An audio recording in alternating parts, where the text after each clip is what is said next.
Welcome to The Explainer. Today, we're going to break down one of the most critical skills for any reloader out there, brass inspection. Now, this goes way beyond just making good ammo. It's really about keeping you and your firearms safe. So let's get right into it. Okay, so before we jump into the how, we really need to understand the why. You know, skipping this step, it's just not an option. A proper, thorough inspection is the foundation of every single safe and successful reload.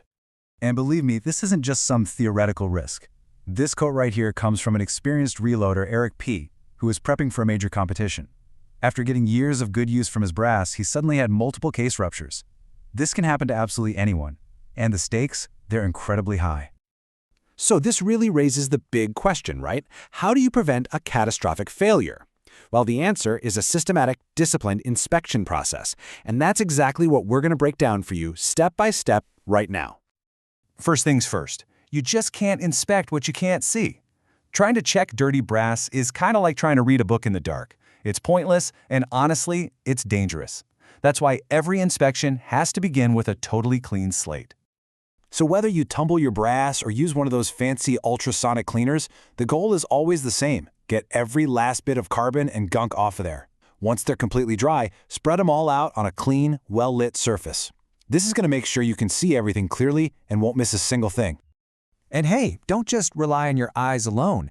A simple magnifying glass is one of your most valuable tools here. Seriously, you're on the hunt for these tiny hairline fractures and other really subtle signs that are almost impossible to spot otherwise. All right, so with our clean brass all laid out, it's time for the visual check. We're going to do this systematically, starting from the top of the case, the mouth, and working our way all the way down to the body. We'll start with the most common failure point. The case mouth and the neck. Man, these parts take the most abuse. I mean, think about it. After being fired and resized multiple times, the brass gets work hardened, which just means it gets brittle. So look for any splits, even tiny ones. If you see a crack, any crack at all, that case is done, no exceptions. It's a clear sign the brass has become too brittle to safely contain all that pressure.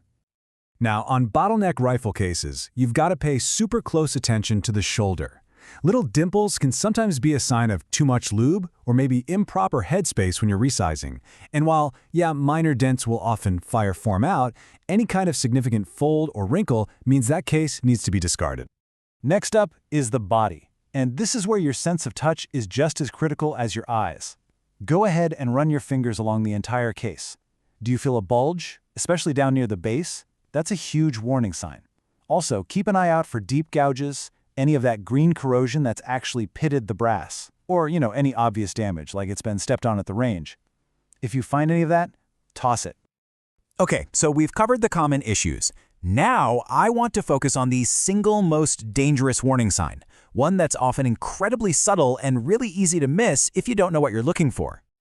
And listen, this is not an exaggeration. We are talking about the thing that happens right before a complete case head separation, a failure that can seriously damage your firearm and potentially cause some pretty serious injury.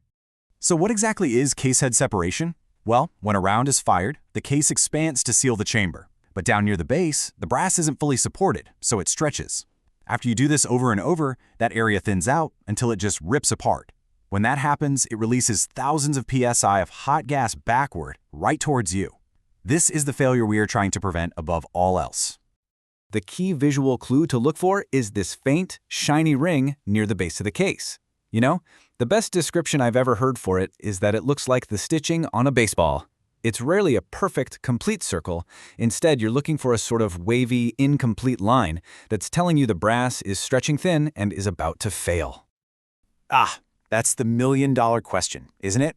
That bright line, it isn't always obvious. Sometimes it's not even visible from the outside at all. But the internal damage, it's still there. Luckily, there's a simple, totally foolproof way to check for it physically. This is the simple but absolutely essential paperclip test. First, just bend a small hook into the end of a paperclip. Now, insert it all the way to the bottom of the case. Okay, here's the important part. Drag that hook up along the inside wall. A healthy case will feel perfectly smooth. But if you feel any kind of dip or a groove or a ridge, that's it. That's the internal thinning. That case is a rupture waiting to happen, and you have to discard it immediately. So, we've covered the visual checks and the physical checks. Now let's kind of wrap this all up by talking about the bigger picture, the mindset you absolutely need to have at the reloading bench. Look, there's no magic number for how many times you can reload a piece of brass, but you need to be extra vigilant as that count gets higher, especially with high-pressure rifle cartridges. Keeping track of your loads is just a great habit to get into. Once you're pushing 8, 9, or 10 reloads on a case, that internal check with the paperclip, it becomes totally non-negotiable.